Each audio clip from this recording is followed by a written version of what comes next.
사랑합니다. 나란말씀입니다. 이번 시간에는 그 시조에 대해서 배워보겠습니다. 사실 다루지 않으려 했는데, 그러니까 정확히는 우리 학교 학생들은 교실에서 배웠잖아요. 그죠?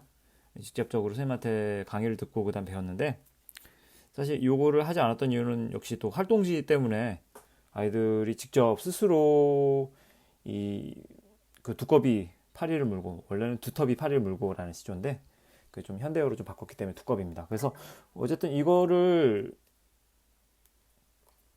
음 카톡에 와가지고, 예, 어쨌든 이거를 학생들이 그 직접 읽어보면서, 여러 번 읽어보면서 그 의미가 무엇인가, 그 상징적인 은유적 표현도 있잖아요. 그죠? 그걸 좀 스스로 좀 알아보는 시간을 갖게 하자라고 해서 이게 활동지를 했었는데, 여러분들의, 많은 사람들의 어떤 요청이 있었기 때문에 그 두꺼비 파리를 물고라는 시조까지도 그 강의로 만드는 게 좋겠다 싶어서, 정말 없는 짬이지만 선생님 머리 자를 시간도 없어요. 지금 머리 지금 더부룩하게 지금 머털도사처럼 지금 머리 길렀는데 빨리 잘라야 되는데, 머리 안 자르는 한이 있더라도 네, 여러분들을 위해서 네, 만들어 보겠습니다. 자, 그럼 강의 시작하겠습니다. 일단 그 중학생들 수준으로, 그 중학생들 대상으로 지금 만드는 강의 동영상이기 때문에 깊게는 안 들어가겠습니다. 깊게는 안 들어가고 그냥 단순하게, 어쨌든 시조란 무엇인가에 대한 어떤 개괄적인 설명은 필요하기 때문에 일단 시조에 대해서 설명을 좀 해보도록 하겠습니다. 일단 선생님이 알고 있는 한도 내에서 시조에 대해서 설명을 갖다가 잠깐 해보고, 그 다음에 추가적으로 필요한 설명이 필요한 부분은 더 덧붙이도록 하겠습니다. 일단은 시조에 대해서 알아보도록 하겠습니다. 시조. 일단 시조는 기본적으로 고려 말에 시작됐고요. 그 다음에 조선 때, 조선 전반에 걸쳐서 가장 많이 그 성행한 그런 문학 장르 중에 하나라고 볼 수가 있겠는데, 일단 시조의 시작은 평시조로 시작을 합니다. 그 종류를 따지자면 시조, 평시조도 있고, 그 다음에 어시조도 있고요. 그 다음에 연시조도 있고요. 그 다음에 사설시조도 있어요.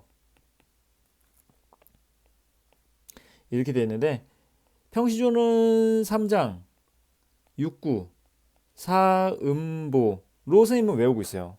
3장, 6구, 사음보. 3장이라는 것은 이것을 좀 더 확대해서 보여주자면 이렇게 됩니다. 일단 3장이라는 것은 초중 종장으로 이루어졌다. 총 3줄로 이루어졌다는 얘기인데, 그러니까 초장, 중장, 그 다음에 종장, 마지막, 이렇게 돼 있는데, 6구, 6개의 구절로, 6개의 구로 이루어져 있다는 얘기입니다. 자, 보세요. 그래서 일단 여기다 써볼게요. 3, 4, 3, 4, 3, 4, 3, 4, 3, 5, 4, 3. 이런 식으로 이루어져 있습니다. 그런데 이 숫자들은 무엇이냐면 글자 수를 얘기합니다. 일반적인 글자 수. 그러니까 꼭 이렇게 해야만 된다 라는 건 아니고요. 이 3434, 3434 이런 것들 사이에는 플러스 마이너스 1에서 2 정도, 플러스 마이너스 1에서 2 정도의 어떤 그 허용, 그 융통성은 있죠. 다만 대략의 요 정도의 글자는 맞춰주라 라는 어떤 형식의 제한이 있습니다. 그래서 형식을 정해놨어요. 그죠? 형식을 정했다. 고로 이걸 거꾸로 뒤집으면 뭐라고 하냐면 정형시라는 거야. 여러분들이 일반적으로 그 책에서 배우는 현대시의 개념은 자유시잖아요. 형식의 제약을 받지 않는, 당신이 몇 연을 쓰든 몇 행을 쓰든 상관하지 않겠다. 그게 자유시예요. 형식의 제한이 없다는 거죠. 형식적인 측면에서. 근데 이 시조와 같은 경우에는 대표적인 정형시예요. 그러니까 형식에 제한을 두는, 꼭 세 줄로 써줘야 됩니다. 그게 평시조의 규칙이니까요. 우리 세 줄로 씁시다. 그게 정형시예요. 세 줄로 쓰는데 6개의 구로 나눠서 쓰고요. 그 다음에 한 줄은 네 사음보, 그러니까 끊어 있는 덩어리가 네 덩어리였으면 좋겠어요. 그렇게 해주셔야 돼요. 그게 정형시니까요. 그게 시조입니다. 그렇게 해주세요. 그게 정형시예요. 형식을 정해놨거든요. 그래서 지금 이걸 덩어리 보면 한 덩어리, 두 덩어리, 세 덩어리, 네 덩어리를 나눠서 끊어서 읽는단 말이에요. 글자를 이렇게 끊어서 읽습니다. 그래서 이게 사음보. 그 다음에 구절이 하나, 둘, 셋, 넷, 다섯, 여섯. 그래서 6, 9예요. 그 다음에 여기가 3장이죠. 이렇게. 그래서 3장, 6구, 사음보라고 하는 거예요. 근데 선생님한테 교실에서 수업을 들었던 친구들은 분명 기억하고 있겠지만 절대 건들면 안 되는 영역이 있다고 했어요. 거기가 어디예요? 벌써 알고 있네, 그죠? 알고 있겠지, 설마. 금방 까먹은 건 아니겠지, 그지? 자, 여기에 여기 세 번째. 세 번째래. 세 글자. 그러니까 이게 중요한 거예요. 초장, 중장, 종장에서 종장의 첫 번째 음보의 요 세 글자는 무조건 철칙이에요. 이거는 평시조에서는 당연한 거고 사서시조, 어시조 모든 시조 속에서 종장 부분의 이 세 글자는 절대불변의 진리인 거죠. 무조건 세 글자. 종장의 첫 번째 음보는 다 세 글자예요. 한번 찾아보세요. 뭔가 어긋난 게 세 글자가 아닌 게 있으면 뭔가 이 의외의 어떤 수라든지 어쨌든 뭐 돌연변이라든지 뭔가 있을 거예요. 근데 대부분 거의 시조의 종장의 첫 번째 음보 세 글자는 무조건 지킵니다. 나머지는 플러스 마이너스 이 정도의 어떤 그 규칙을 좀 적용하고 있어요. 그래서 이게 세 글자일 수도 네 글자일 수도 사실은 다섯 글자일 수도 있어요. 얘는 뭐 세 글자일 수도 뭐 아니면 여섯 글자일 수도 있다고요. 그러니까 이렇게 다 플러스 마이너스 1, 2에서 이 정도의 어떤 허용은 하지만 얘만큼은 절대 글자 수의 변형을 허용하지 않아요. 그게 평시조. 자, 그 다음에 어시조는 그 초장이나 중장 중에 한 부분이 그 길어지는 거예요. 그리고 그 다음에 연시조는 뭐냐면 평시조가 여러 개 엮인 게 연시조예요. 평시조가 여러 개 엮인 거. 굳이 쓰진 않을게요. 그 다음에 사설시조. 얘랑 어시조랑 사설시조랑 약간 비슷한 성격을 좀 지녀요. 사실 중학교 수준에서 어시조와 사설시조를 갖다 구분하라는 문제는 절대 나오지 않습니다. 그러니까 절대 걱정하지 마시고 어시조에 관련된 문제도 나오지도 않아요. 예, 그러니까 걱정하지 마시고 일단 어시조랑 사서시조는 굳이 구분할 일도 없겠지만 구분하자면 길이의 차이가 있어요. 일단 어시조는 어느 정도 길어진 거지만 사서시조는 쉽게 말하자면 겁나 길어진 거예요. 예. 어시조는 어느 정도 뭐 대략 초장 중장 가운데 어느 한 장이 좀 약간 길어진 거라고 해서 중형시조라고도 얘기하는데 근데 사서시조는 그냥 밑도 끝도 없이 엄청 길어진 게 사서시조예요. 근데 선생님이 교실에서도 말했지만은 중장 부분이 대체적으로 엄청나게 깁니다. 사설시조는. 근데 초장 부분이 좀 길어지는 경우도 있어요. 네. 그런 경우가 있기 때문에 그리고 종장 부분도 길어질 수도 있습니다. 얘는 좀 약간 할 말이 많기 때문에 그런 거예요. 할 말이 할 말이 워낙에 많기 때문에 일단 기본적인 어떤 사설시조의 어떤 시작이라는 게 평시조와의 어떤 구분 평시조의 구분이라기보다는 평시조에서의 어떤 그 반발의 흐름으로 생겨난 것이 없지 않아 있어요. 그러니까 기본적으로 뭐 지켰던 삼장육구 사음보의 어떤 아주 철통과 같은 어떤 그 규칙을 갖다 깨버리고 내가 할 말이 많은 걸 그냥 완전 배설하듯이 막 내뱉는 거죠. 막 엄청나게. 뭐 그동안의 어떤 울분이라든지 그에 대해서는 지금 이제 슬슬 말해줄게요. 봐봐요. 일단은 평시조와 그 사소시조의 어떤 차이점을 갖다 굳이 구분하자면 여기다 밑에다 적을게요. 일단 평시조는 작자층 그 다음에 내용 뭐 이런 걸로 구분해보면 해볼게요. 일단 내용부터 얘기하는 게 좀 더 순서인 것 같아요. 일단 평시조는 자꾸 같은 말 하네. 고려 말 때부터 나왔잖아요. 고려 말 때부터 이제 시작됐단 말이에요. 그래서 내용이 주로 지난 고려 왕조에 대한 어떤 그리움, 지난날에 대한 어떤 감탄, 그 다음에 뭐 충절, 임금님에 대한 어떤 절개, 충성, 연군지정이라고도 하는데 연군지정, 연 다 써줄게요. 연군지정, 임금님을 사랑하는 마음. 저 멀리 뭐 귀향을 갔다 하더라도 저 한양 쪽을 막 바라보면서 임금님 그립습니다. 임금님 사랑합니다. 그런 식의 내용. 그 다음에 뭐 자연 친화적 내용 나온다든지. 서경이라고도 해도 괜찮은데요. 서경이라는 게 뭐냐면 그냥 경치를 글로 적는 거예요. 뭐 폭포가 아름답네. 뭐 저 어부는 뭐 하고 있나? 그다음에 뭐 꽃이 아름답네. 뭐 나무가 뭐 무성하고 뭐 하늘이 푸르니 어쩌고저쩌고 하는 거 있잖아요. 그죠? 그런 것들. 충의사상. 뭐 같은 얘기예요. 충의사상. 충성 그런 거. 충의사상. 이런 내용들 나온단 말이야. 주로 어떤 내용들이에요? 그러니까 얘네들은 주로 정신적인 상당히 정신적 내용이에요. 정신적 사상 그런 성격이 좀 짙어요. 아 그도 그럴 것이 이 작자층이 누구라고 생각합니까? 지배계층이지 뭐. 지배계층. 아이고 잘못 썼다. 계층. 양반. 뭐 지배계층 양반이지 뭐. 어쨌든 높으신 분들. 그분들이 이게 문자 노름하는 게 이 시조거든요. 시조인데 이분들이 배가 고프지가 않잖아요. 뭐 먹고 살 궁리 하겠습니까?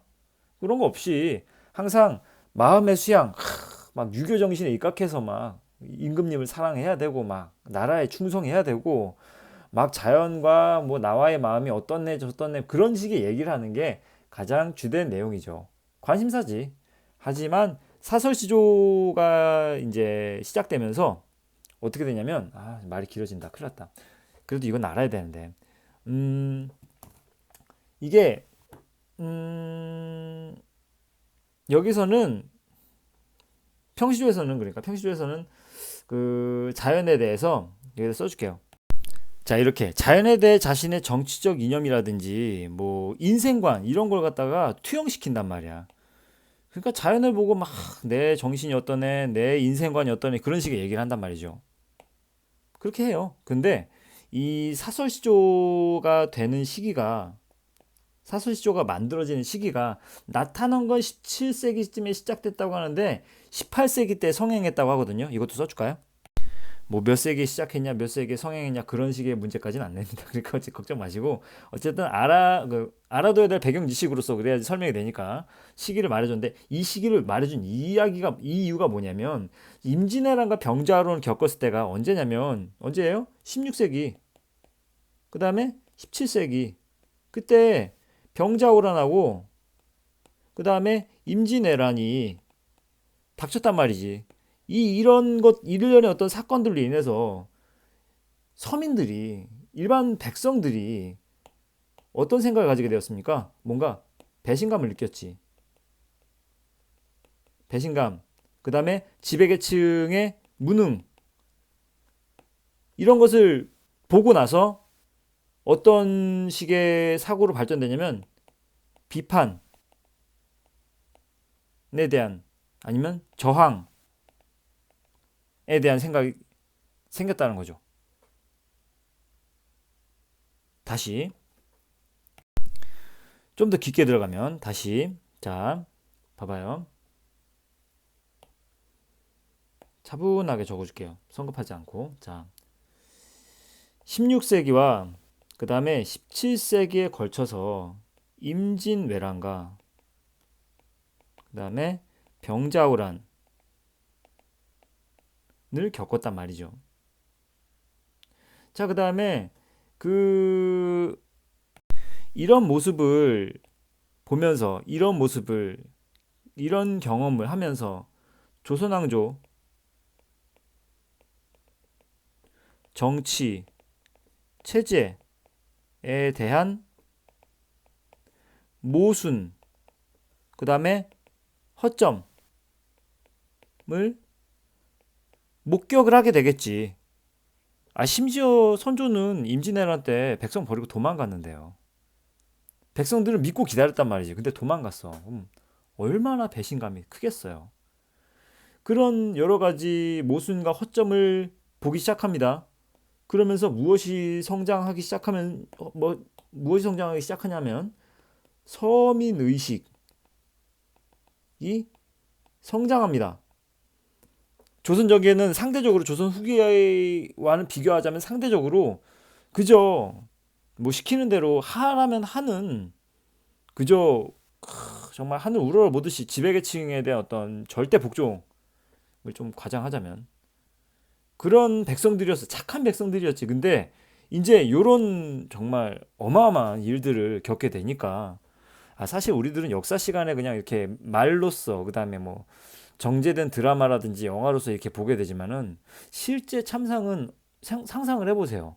이 병자호란과 임진왜란 때 그 다른 나라의 침략을 받았을 때 그냥 영화나 드라마에 나온 그런 뭐 그냥 칼로 찌르고 칵 죽이고 막 그보다도 선생님 개인적으로 진짜 10배는 더 정말 잔악무도하고 상상하지도 못할 그럴 일들이 정말 우리가 진짜 구역질이 나올 것만 같은 여러 가지 일들이 차마 눈뜨고 볼 수 없는 여러 가지 일들이 닥쳤을 거란 말이죠. 그죠? 그러니 무엇이 생겨? 서민 의식이 성장하고 여기에 저항적 성격이 생기죠. 그러니까 이것은 자연스레 무엇이 생기게 되는 것이 되겠냐면 비판 의식이 생긴다는 거야. 누구에 대한? 지배계층에 대한. 됐죠? 그러면 이걸 좀 지울게요. 네. 그 다음에 얘를 다시 줄이고. 자, 됐습니다. 자, 그 다음에, 그래서 이 사설시조는 이렇게 17세기 시작하고 18세기에 성행하면서, 아까 설명한 내용과 같이 좀 그런 비판적인 성격들이 많이 등장한과 동시에, 그래서 여기에서 등장하는 내용들은 좀 약간 다른 성격을 띄어요. 좀 적나라한 묘사가 등장하고요, 사설시조는.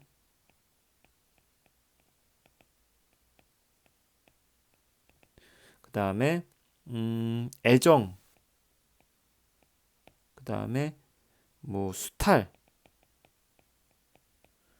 그러니까 뭐 빼앗는 거 있죠, 그죠? 그 다음에 폐륜,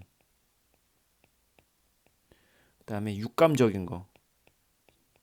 이를테면 좀 약간 성적인 내용들을 얘기하는 겁니다. 네, 이런 내용들이 많이 등장을 해요. 상당히 비판적 내용들 많이 등장하고. 자, 그래서 작자층이 작자층이 지배계층과 양반들이 시조를 사설 시조도 뭐 참여를 하겠지만은 어쨌든 조선 후기로 가면서 시조를 찾는 작자층이 지배계층에 한정되었던 반면 조선 후기로 가면서 점차 평민 계층과 여성층까지도 확대되었다는 것이 포인트예요.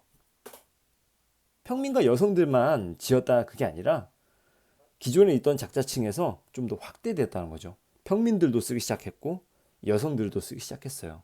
그래서 그 뭐 사랑에 대한 여러 가지 자유로운 사랑에 대한 이야기를 하기도 하고 어쨌든 서민, 평민, 백성 일반적인 어떤 백성들은 어떤 탕가놀이의 어떤 부패에 대한 고발, 비판을 하는 내용들이 많아졌다. 네. 근데 대부분의 사서시조가 작자 미상이 많아요. 평시조는 뭐 작자가 누군지 그 이름이 딱 밝혀져 있거든요. 근데 사설시조는 작자 미상이 좀 많습니다. 네. 그런 내용을 깔고 이제 드디어 두꺼비 진행하도록 하겠습니다. 네. 그러면 요거 좀 지우고 네.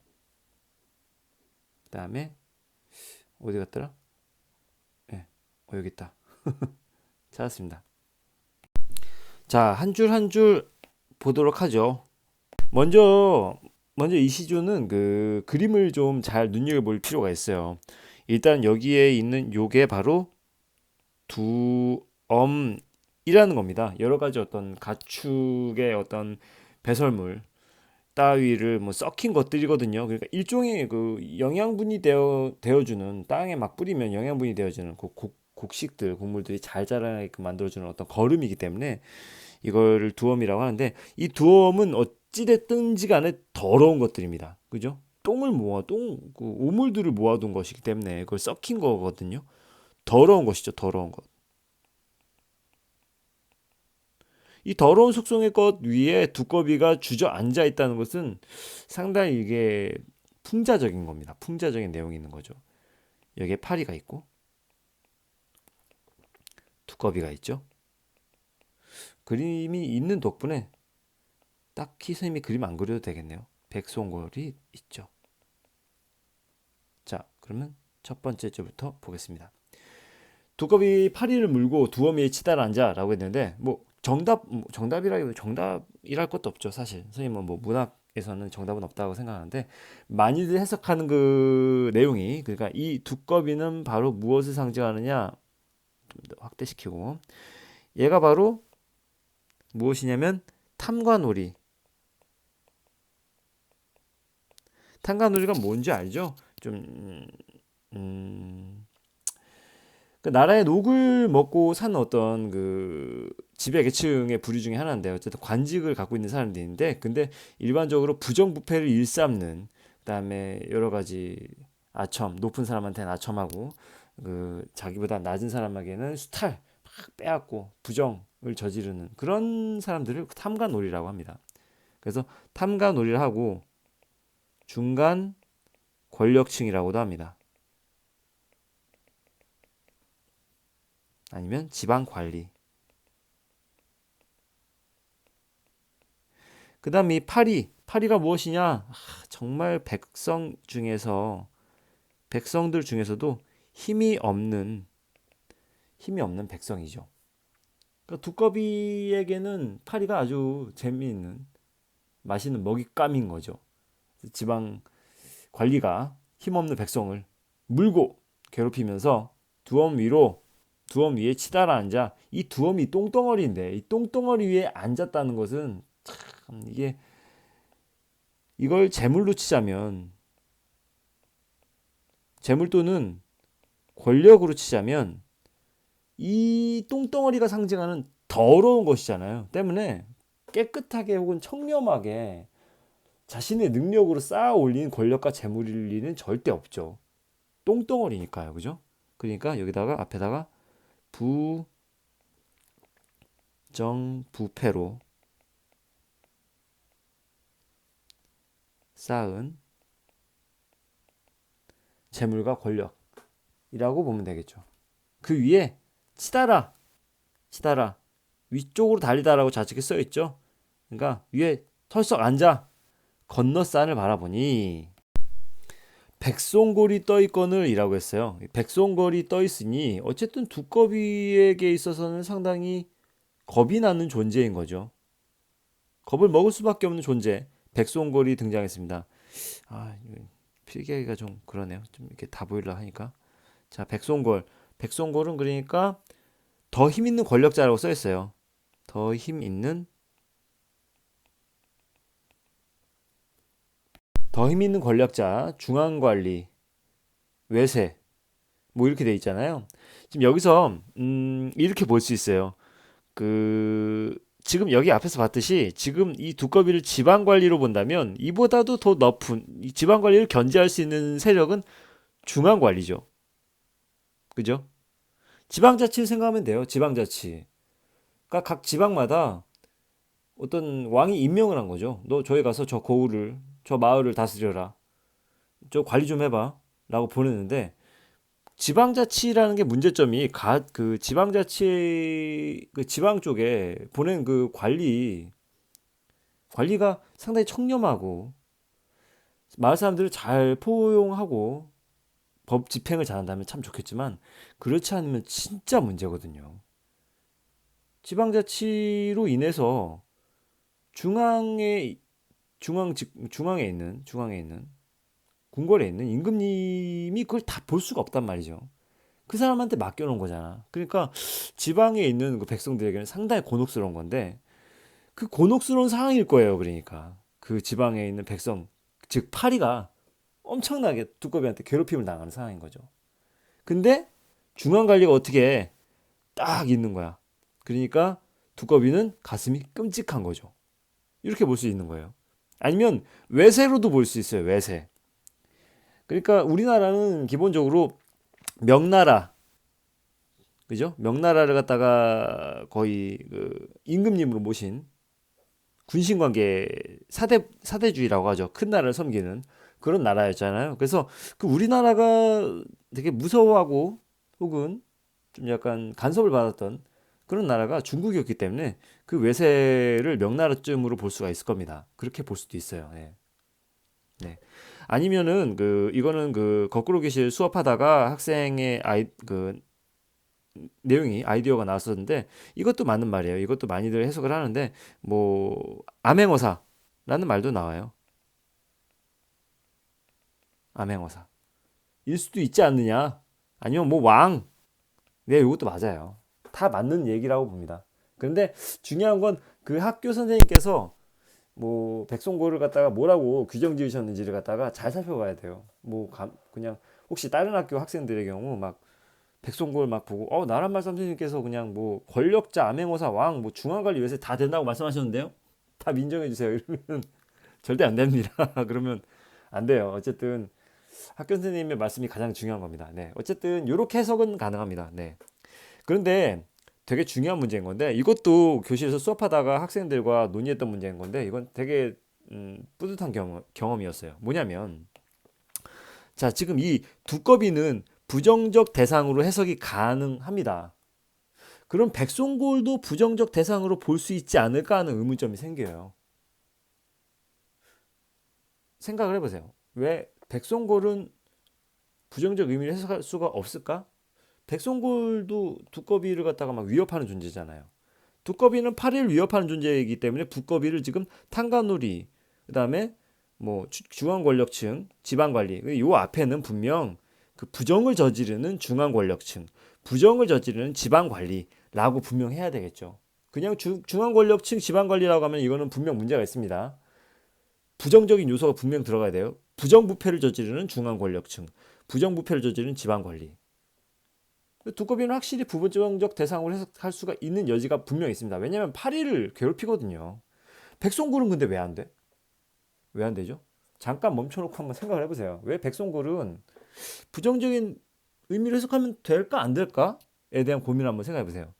근데 선생님은 그때 교실에서 아이들에게 말해주기를 백송골은 사실 두꺼비를 괴롭히려고 하는 건지 어떤 의도로 하늘에 떠 있는지는 모르겠다는 말이죠. 정말로 뭐 괴롭히려고 떠 있었을 수도 있고 아니면 그냥 얘는 생각 없이 먹잇감 없나 하고 쳐다봤을 수도 있어요. 아니면 그냥 하늘을 유유자적 떠다녔을 수도 있고. 때문에 우리가 해석할 수 있는 건 백송골은 두꺼비의 두꺼비가 두려워하는 존재라는 것뿐 해석할 수밖에 없는 게 없어요. 백송골이 뭐 두꺼비를 잡아 물어서 뭐 괴롭혔네 이런 내용이 있는 것도 아니에요. 정확히는. 때문에 따지고 보면 여기에 있는 그 전체적인 내용으로 봐서는 백송골은 뭘 했냐면 단순히 그냥 백송골은 하늘에 떠 있었다. 자, 자 정리해서 이렇게 써봤어요. 봐봐요. 두꺼비는 파리를 물고 있습니다. 파리를 즉 괴롭히는 거죠. 때문에 얘는 뭐라고 써야 돼? 쓸다기보다는 얘는 부정적인 의미예요. 부정적 의미. 대상으로 볼 수가 있는 거죠. 당연히. 근데 백송골은 모르겠단 말이야. 하늘에 떠 있다는 게 그냥 진술의 전부입니다. 백송골은 그냥 하늘에 떠 있어요. 때문에 이 백송골의 의도를 파악할 수가 없어요. 그래서 부정적 대상인가? 부정적 대상으로 봐야 되나? 그건 아니라는 거지. 모르겠다는 거죠. 그래서 어쨌든 여기선 두꺼비가 두려워하는 대상이 백송골이구나. 그러면 백송골은 뭘로 봐야 된다? 두꺼비를 견제하는 세력으로 봐야 되는 거예요, 그냥. 나쁜지 좋은지는 모르겠어. 다만 두꺼비를 견제할 수 있는 세력. 그래서 권력자, 암행어사, 왕, 중앙관리, 지방관리보다 더 센 중앙관리 견제할 수 있는 또 견제할 수 있는 어떤 아니면 우리나라를 견제할 수 있는 뭐 외세 뭐 여러 가지. 예. 그래서 이렇게 자습서에는 써 있습니다. 그래서 가슴이 끔찍해서 오 막 놀래가지고 풀떡 뛰어내렸다가 두엄 아래 자빠졌구나. 똥 아래 자빠졌구나. 그 주변이겠죠. 그 두엄 그 옆 그 똥무대기 그 옆에 바닥에 자빠졌는데 못 쳐라. 이게 참 웃긴 건데. 자 여기서 시조 형식에 대해서 잠깐만 다시 설명한다면 봐봐요. 이게 뭐야? 여기까지가 초장이에요. 그 다음에 여기까지가 중장이에요. 중장이 엄청 길어졌죠. 이게 사술시조의 특징이라니까. 중장이 엄청 길어졌죠. 그 다음에 종장 부분이에요. 여기가. 종장 부분인데 3, 5, 4, 7. 오 길다. 이렇게 끊어 읽어야 돼요. 못 쳐라. 날렛나인이 망정이지. 어여질 뻔했구나. 이렇게. 왜? 사람 보니까. 하나, 둘, 셋, 넷. 이렇게 필기 해줄까? 자, 이렇게. 하나, 둘, 셋, 넷으로 끊어 읽어야 돼요. 그 애들한테, 학생들한테 끊어 읽어보라고 하면 이렇게 끊어 읽는 경우가 있어요. 못 쳐라, 날랜 나이니, 망정이지. 여기까지는 좋아. 근데 어열질 뻔했구나. 이러면 오음보가 돼. 이러면 안 돼요. 됐죠? 근데 여기서 내가 중요하다고 한 거 있잖아요. 그죠? 이게 뭐야? 종장의 첫 번째 음보는 세 글자. 삼음절. 모쳐라. 이거는 절대 불변. 네 글자 안 돼. 무조건 세 글자여야 돼요. 그래서 모쳐라. 딱 종장의 첫 번째 음보는 세 글자 맞췄죠. 이거는 절대 불변이라고 그랬어요. 모쳐라. 그러니까 참. 마침 내가 날랜 나인이 날래다라는 표현은 아직 모르는 친구들이 있는데 아주 몸놀림이 빠른 거예요. 민첩하고 빠른 거 뭐 이런 거지. 그래서 야 내가 민첩하고 빨랐기 망정이지 어열질 뻔했구나 피멍들 뻔했구나 그 말이에요.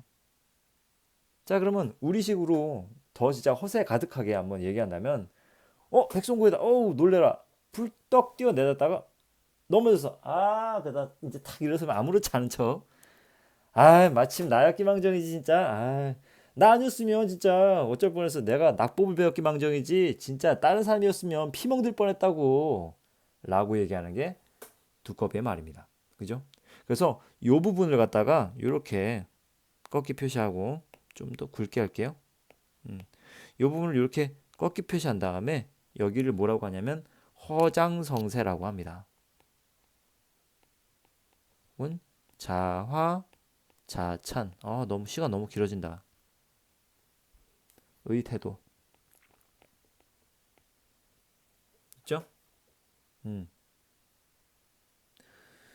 자, 이거 말고 그 다음에 이제 뭐 핵심 정리하고 이제 끝내도록 하겠습니다. 요 밑에다가 필기해 줄게요. 자, 핵심 정리. 자, 적었습니다. 뭐 이 핵심 정리에 대한 설명 간단히 해드린다면 일단 사설시조죠. 사설시조. 말씀드렸습니다. 사설시조는 형식이 어떤지 굳이 다시 한번 설명 안 할게요. 자, 성격은 풍자적입니다. 풍자적이라는 성격을 갖다 꼭 알아둬야 돼요. 어쨌든 이 두꺼비 파리를 물고라는 시조에서 정말 중요한 성격은 풍자적이라는 성격이에요. 풍자가 뭐야? 풍자는 풍자는 쉽게 생각한다면 웃음, 비판 이 두 가지 요소를 갖다 합한 거라고 보면 돼요. 비판적 성격이 있는 것인데 거기에는 조롱의 대상이 있어. 그 조롱의 대상을 갖다가 아주 우스꽝스럽게 희화화시켜요. 웃기게 만든단 말이지. 그럼 여러 가지 개그 프로그램에서도 많이 사용하는 방법입니다. 그게 풍자예요. 그러니까 비판적 요소가 분명히 있어야 되는데 그게 우스꽝스러워. 그게 풍자입니다. 근데 이 사설시조는 풍자적 성격이 짙죠. 그 다음에 비판의 대상 누구야? 두꺼비. 그 두꺼비를 비판하기 때문에 비판적입니다. 그 다음에 우의적이다. 이거 꼭 알아둬야 됩니다. 우의적. 우회적이라는 말과는 좀 달라요. 헷갈릴 수가 있는데 우회적인 것은 돌려서 얘기하는 거고요. 직접적으로 얘기하지 않고 돌려서 얘기하는 게 우회적인 건데 우의적인 것은 다른 사물이나 동물에 빗대어 표현하는 게 우의적인 거예요. 그러니까 우화, 이소부화 이런 거 있잖아요. 그게 우의적 성격을 지녔다고 볼 수가 있겠죠. 그죠? 주제, 약자에게는 강하고 강자에게는 약한 세태. 세태가 뭐냐면 그때 당시 그 시대의 어떤 여러 가지 어떤 군상들, 모습들, 그 시대 분위기, 그것을 모두 세태라고 합니다. 풍자. 자신보다 강한 사람에게 꼼짝하지 못하면서도 자신의 실수를 만회하기 위해 변명하는 두꺼비 모습에서 탕가놀이 허세를 엿볼 수 있다. 파리, 두꺼비, 백송고래 세 가지 계층을 통해서 인간 계층의 단계와 비리를 풍자했다. 당시의 탕가놀이들의 부패상 은근히 꼬집었다. 라고 했습니다. 자, 마지막으로 이 얘기를 해볼게요. 왜 그때 당시에 이 사설시조를 어디 지은 사람 누군가 있을 거 아니에요. 이거 작자 미상인데 이 사람이 왜 이렇게 지었겠어? 수업 시간에도 그 학생들한테 말해줬지만 되게 마음에 안 드는 나를 괴롭히는 우리 그 정말 1년 농사 정말 열심히 했는데 그걸 다 뜯어가는 나쁜 탕가놀이가 있다 치자. 근데 그 탕가놀이를 대놓고 욕을 할 수가 없어요. 뭐 글자를 쓸 수도 없는 사람은 더 큰 문제지만 대놓고 내가 글자를 쓸 수 있는 사람인데 그 사람 이름을 대놓고 쓰면서 이 나쁜 이 개자식 이거 막 어쩌고 저쩌고 막 얘는 뭐 우리 곡식을 다 수탈해 갔으며 거기다가 뭐 이런 나쁜 악행을 저질렀고 다 쓸 수 없단 말이죠. 왜? 그때 당시엔 계급 사회였으니까. 그죠? 어떻게 위에 있는 계급을 적나라하게 깔 수가 없잖아요. 어떻게 해야 돼 그러면? 다른 사물, 다른 동물을 빗대어서 우의적으로 표현하여 간접 비판하는 거예요. 간접 비판. 직접 비판할 수 없잖아요. 간접 비판. 그래서 이렇게 두꺼비를 데리고 욕을 하는 겁니다. 만약에 그러면 직접적으로 막 그 사람의 그 세 글자 이름을 대고 막 비판하는 글 썼다 쳐. 벽에다 붙이고 막 이 사람이 이런 짓을 했다. 그러면 그 지방 관리가 와가지고 어쨌든 잡아서 뭐 매를 때리든 곤장을 때리든 처벌을 할 거 아니에요. 그러니까 그게 두려운 나머지 직접적으로 비판할 수 없으니까 두꺼비를 가지고 이렇게 얘기하는 거예요. 근데 왠지 내 얘기하는 것 같아. 그럼 지방 관리가 만약에 진짜 정말 눈치가 빨라서 네가 썼지 하면서 이렇게 의심한다 치자. 그러면 저는 그냥 두꺼비 보고 두꺼비를 관찰했는데 두꺼비가 팔이 물고 막 그러고 있길래 근데 백송골이 떴는데 두꺼비가 미친 듯이 도망가더라고요. 그거 보고 재밌어서 썼을 뿐이에요라고 하면 그만이야. 알겠죠? 비판을 직접적으로 할 수 없기에 다른 동물이나 사물을 빗대어 비판하는 방법. 그때 당시 선조들의 어떤 지혜였죠, 지혜. 그죠? 상당히 뛰어난 지혜입니다. 네, 어쨌든 이런 내용들이 있다. 네, 상당히 진짜 마음 먹기로는 한 15분이면 끝나겠지 했는데 음, 시조에 대한 대충의 설명이 좀 길어졌고 대충이 아니게 됐죠. 그다음에 본문에 대한 설명이 절반 이렇게 이루어진 것 같네요. 좀 길어진 측면이 있는 강의이기 때문에 예, 그 댓글 부분에다가 시조에 대한 설명 어디부터 어디까지인지 그다음에 본문에 대한 설명은 몇 분부터 시작하는지 적어주도록 하겠습니다. 미안합니다. 네. 좀 더 짧게 했어야 됐는데 말이 많아지네요. 큰일 났네. 말을 줄여야 되는데 말 좀 줄이도록 하겠습니다. 미안합니다. 네, 강의 여기까지 하도록 하겠습니다. 열심히 또 강의 들어준 친구들 이번 지필평가 때 좋은 결과 있길 바랍니다. 네, 사랑합니다. 감사합니다.